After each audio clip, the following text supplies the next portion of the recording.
ఘోర విషాదం. ప్రజల ప్రాణాలు తీసిన ప్రచార సభ. విజయ సభలో చోటు చేసుకున్న తొక్కిసలాటలో చిన్నారులు, మహిళలతో సహా 39 మంది మృతులు. ప్రాణాలను గాలిలో కలిపిన ఆ రద్దీ, అసలు ఆ గందరగోళం ఎలా జరిగింది, ఎంతమంది తీవ్రంగా గాయపడ్డారో తెలుసుకునేందుకు వివరాల్లోకి వెళ్దామా? Welcome to Run TV Telugu. This is your Shalini ప్రియ.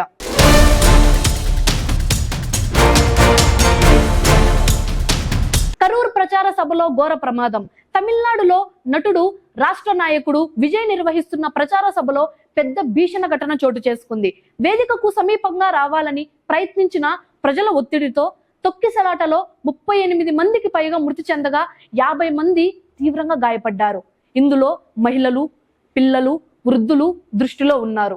మృతుల్లో 8 మంది చిన్నారులు కూడా ఉన్నట్టు ప్రాథమిక నివేదికలైతే చెబుతున్నాయి. ప్రసంగ సమయంలో విద్యుత్ నిలిచిపోయినట్లు కనిపించగా మంది అంతరాయం ఏర్పడి పరిస్థితి మరింత అదుపులో లేచింది అనే విచారణలు కూడా వినిపిస్తున్నాయి.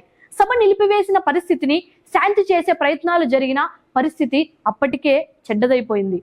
సహాయక చర్యలు, ప్రభుత్వ ప్రతిస్పందనలు చూస్తే మైలురాయి ఇచ్చి స్పందించిన తమిళనాడు ప్రభుత్వం వెంటనే చికిత్సా చర్యలు చేపించింది. ప్రధాని మోదీ, రాష్ట్ర నాయకులు ఘటనా విషయాన్ని బాధతో స్వీకరించారు. సీఎం ఎంకే స్టాలిన్ మృతుల కుటుంబాలకు 10 లక్షలు, గాయపడిన వారికి 1 లక్ష ఆర్థిక సహాయం ప్రకటించారు. ఘటనపై విచారణకు విశ్రాంత న్యాయమూర్తి అరుణ జగదీశన్ నేతృత్వంలో ఏకసభ్య కమిషన్ ఏర్పాటు చేయనున్నట్లు ప్రకటించారు. ప్రాంతీయ అధికారులు, వైద్య బృందాలు తక్షణం సంఘటనా స్థలానికి చేరుకుని బాధితులను ఆసుపత్రులకు తరలిస్తున్నారు.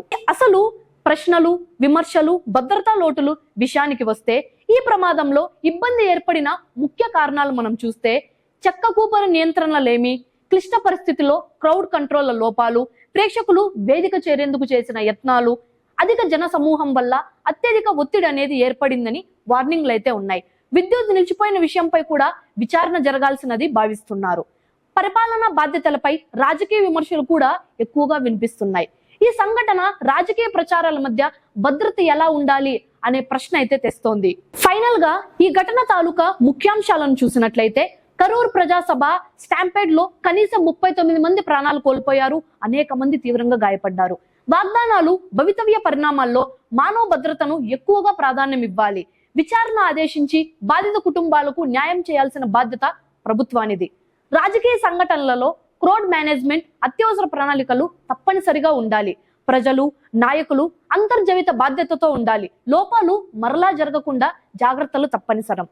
కరూరులో జరిగిన ఈ దుర్ఘటన తమిళనాడు ప్రజలకు తీవ్ర కన్నీరు పెట్టింది. విజయ్ అభిమాన యాత్ర మధ్యలో చెరలేగిన తొక్కిసలాట ఎన్నో అమూల్యమైన ప్రాణాలను బలి తీసుకుంది. ప్రభుత్వం సహాయక చర్యలు చేపట్టినా కోల్పోయిన ప్రాణాలు ఇక తిరిగి రావు. ఇకపై ఇలాంటి ఘటనలు జరగకూడదని ప్రజలు కోరుకుంటున్నారు.